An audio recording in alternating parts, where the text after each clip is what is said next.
नमस्कार दोस्तों, एक बार फिर से आपका स्वागत है पीएनजा की सॉल्यूशन मंत्रा में।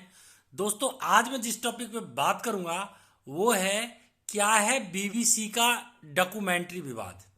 दोस्तों, ये जो जर्नलिस्ट हैं ये और चैनल्स हैं, ये एक डॉक्यूमेंट्री टाइप से कई बार निकालते हैं, जो एक मूवी टाइप से भी होती है।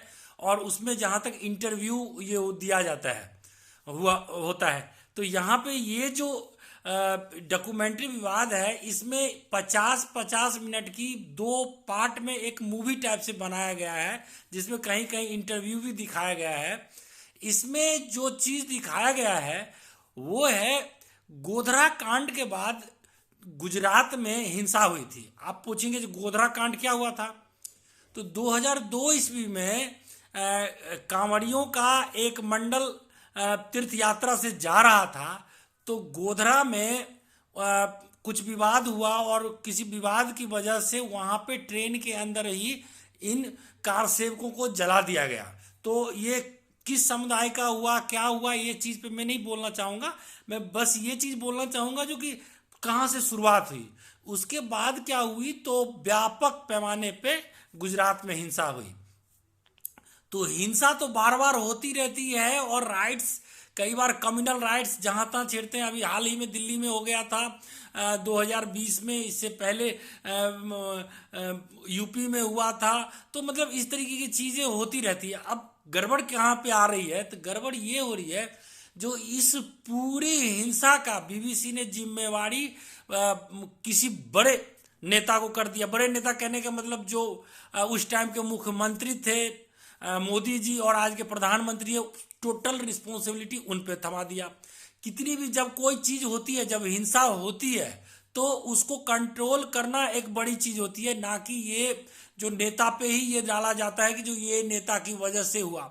यहाँ पे क्या हुआ, जो ये दिखा रहा है जो किसी समुदाय को व्यापक रूप से जड़ से मिटाने की कोशिश की गई है।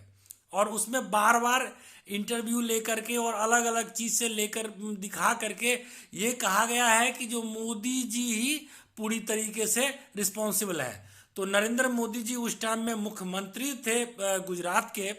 और जहां तक बात है, ये राइट्स चला था और काफी जल्दी ये नियंत्रण करने की भी कोशिश की गई थी। और जो इन्होंने बोला, उनमें उन्होंने कुछ ऐसी बातें कई बार बताया भी है कि जो एक छोटे से कुछ प्रॉब्लम हो जाती है, किसी मतलब कोई जीव जंतु गाड़ी के नीचे आ जाता तब कष्ट होता है, तो किसी मतलब किसी व्यक्ति को कैसे मरवाया जा सकता है।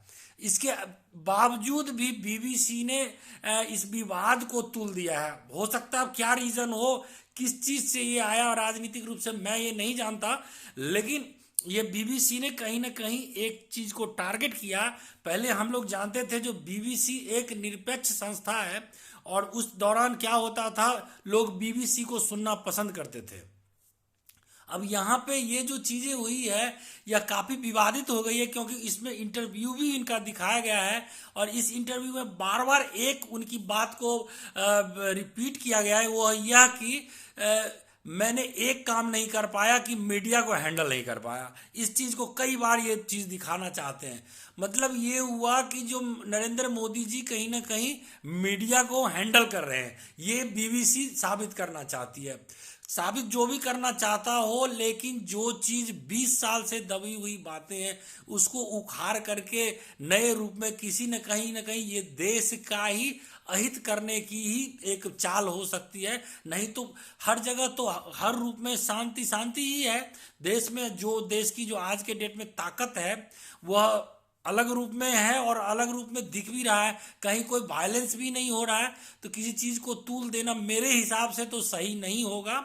बाकी मैं ये मेरा अपना पर्सनल विचार है, जो कि ये चीजें नहीं होनी चाहिए थी। इसके देखने वाले भी अलग अलग रूप में, राजनीति के अलग अलग छात्र यूनियन, और कहीं ना कहीं कभी डीयू कैंपस में तो कभी जेएनयू कैंपस में तो कभी किसी और कैंपस में बैठ करके और देख करके इस चीज को तुल देना चाहते हैं। जो भी हो, या मेरे हिसाब से तो सही नहीं है और ये एक सही चीज नहीं हुआ। पहले के जो मंत्री थे, उस दौरान के जो विदेश मंत्री थे, वो उन्होंने इस चीज को बैन कर दिया था एक तरह की तरीके से, और बीबीसी ने इस तरीके इसको लागू नहीं कर पाई थी, और अब भी करना मेरे हिसाब से सही नहीं है। तो आज के लिए बस इतना ही। नए अगले वीडियो में कुछ नए तथ्यों के साथ हाजिर हूँगा। तब तक के लिए पीएन जाके सोशल मंत्रा को लाइक, सब्सक्राइब और शेयर कर। धन्यवाद।